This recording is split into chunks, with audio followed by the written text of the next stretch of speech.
She was lying in the middle of the street, motionless, as if the world had already forgotten her. Her tiny frame looked so fragile, so weightless, that a single gust of wind could have carried her away. Her eyes were closed, not in rest, but in quiet surrender. She had cried, she had waited, and now she had given up. When I found her, I knelt beside her and whispered her name, though I didn't even know it yet. "Hold on," I said softly. "Please, hold on." Her breathing was shallow, her heartbeat faint. Every inhale sounded like a small war inside her chest. I gently lifted her into my arms, feeling every fragile bone beneath her skin, and ran. At the veterinary clinic, the air grew heavy. The staff rushed to her side, wrapping her in warm towels, their movements quick but careful. The doctor examined her, frowning as he checked her vitals. Then came the words I never wanted to hear. "She's suffering from severe malnutrition. Her organs are shutting down. If she survives the week, it will be a miracle."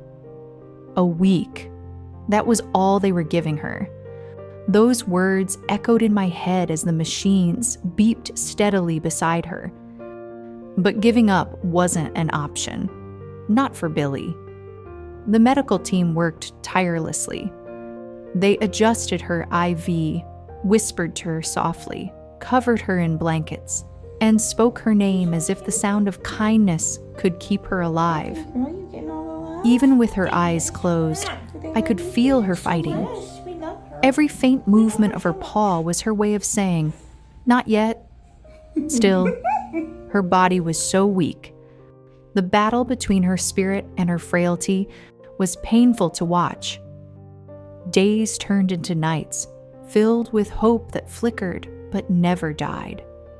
Then one afternoon, the doctor took me aside. His voice was gentle but heavy with meaning. "We've done all we can here," he said. "Maybe it's time to take her home. Make her comfortable," but what I heard wasn't surrender. It was something else. If she's going to go, let her go, knowing love. So I brought Billie home. I prepared a small corner by the window, with a soft blanket and quiet light.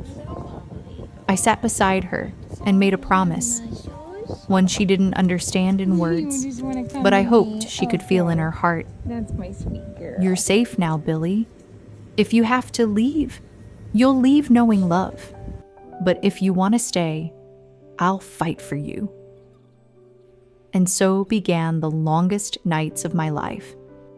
I fed her tiny bites, whispered her name again and again, stroked her fur gently, anything to remind her that she wasn't alone. She could barely walk, her steps uncertain and trembling. But in her eyes there was something new, a spark, faint but real. It didn't happen overnight. Healing never does. First came a longer glance, then a small wag of her tail when she saw me, then a soft bark, weak but alive. Every day she fought back a little more. She started eating again. Her fur grew shinier. Her body, once so thin and fragile, began to fill out with warmth and life. And one morning, as sunlight streamed through the window, Billie stood up, strong, steady, and proud. She looked at me and wagged her tail so hard, I laughed and cried at the same time. Weeks turned into months. The weak, dying creature I'd found in the street was gone.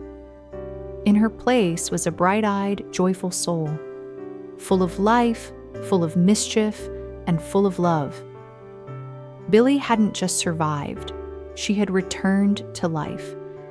Somewhere in those long nights and hopeful mornings, something inside me changed too. I wasn't just her rescuer anymore. Billie had become my daughter. When the adoption papers were ready, I didn't hesitate. I signed my name through tears, knowing this wasn't an act of saving, It was an act of gratitude. What is that, Billie?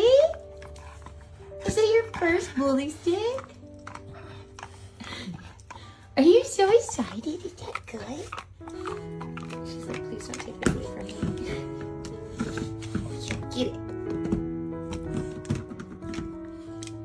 Get it. Because in her fight to live, she had saved me too. She reminded me of something precious, that love can rebuild even the most broken hearts. Today, Billie spends her days chasing toys, cuddling on the couch and bossing around her furry siblings as if she's the queen of the house. She runs through the rooms with boundless energy, tail wagging like a banner of victory. At night, she curls up beside me, warm, safe, and deeply loved. Every time I look at her, I remember the first promise I made. You'll always be safe, always loved. For the rest of my life, I'll be your warm embrace. Billie's journey isn't just about survival. It's about second chances, about choosing love even when the world seems cruel. It's about believing that life, no matter how broken, can begin again with a little kindness and a lot of heart. She is proof that miracles aren't always sudden. Sometimes they happen quietly, in soft touches, whispered words, and endless nights of hope.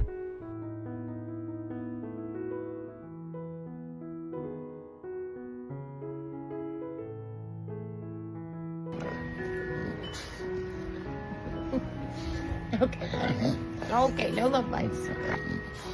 I'm crazy girl. Oh my goodness. Oh my goodness. Can you just... No love bites. No love bites. Just kisses. You're this squishy, squishy girl.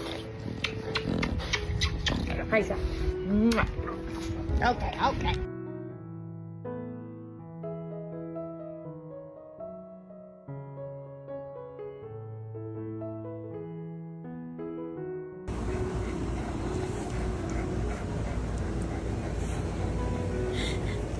Look at that big girl. She's looking so good. Where y'all going? What are you doing? We got big toots and we got little toots. Come here. Billie. Billie.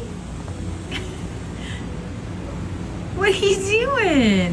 You just sunning?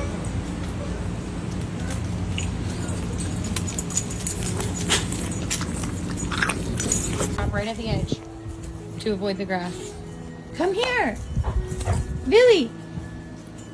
You did it. You took steps in the grass. Yeah. See, I'll do it for loves if I have to. If I have to. Oh, hi, Sal. You bring her a toy. All right. Sit. Good. Wait. Okay. Yeah.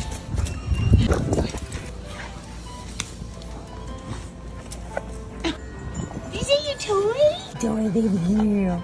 Are you so proud? Are you so proud? This is the line. Hold on.